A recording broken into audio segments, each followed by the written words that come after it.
হচ্ছে চুচু চার্লস।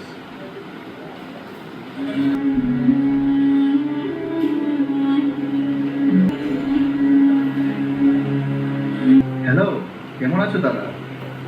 এই তো দাদা, ভালো আছি। তুমি কেমন আছো? আমি তো কালকে বাংলাদেশে আসতেছি। কি বলো, সত্যি নাকি?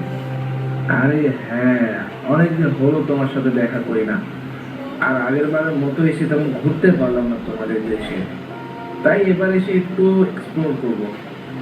আমি ঠিক সময় চলে আসবো। রিজভি আর সুব্রত দাদার সম্পর্ক খুবই গভীর। সুব্রত দাদা ভারতে থাকেন আর রিজভি বাংলাদেশে।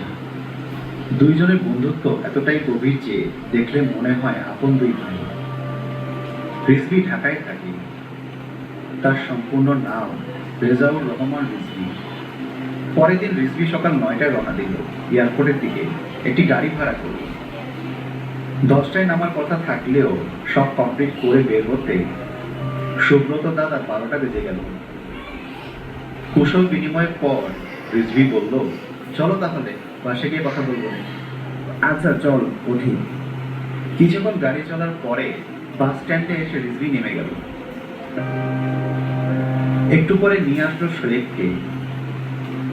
তখন তারা গাড়িতে উঠল। বাসায় এসে খাওয়া দাওয়া সেরে তারা গল্প করছে।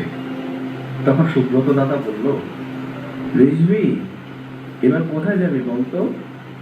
আরে দাদা চিন্তা করো না, এইবারের ট্যুরে অনেক কিছু প্ল্যান করেছি।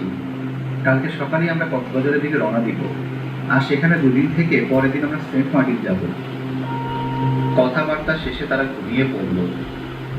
রাতে তারা সবাই নিজেদের ব্যাগ গুছিয়ে নিল এবং প্রয়োজনীয় জিনিসপত্র নিল। সকালে সবাই রওনা দিল কক্সবাজারের উদ্দেশ্যে। বাস স্ট্যান্ডে রিজভি কারোর জন্য অপেক্ষা করছিল। তখন সুব্রত দাদা এসে বলল, কিরে রিজভি, ওইখানে দাঁড়িয়ে আছো কেন?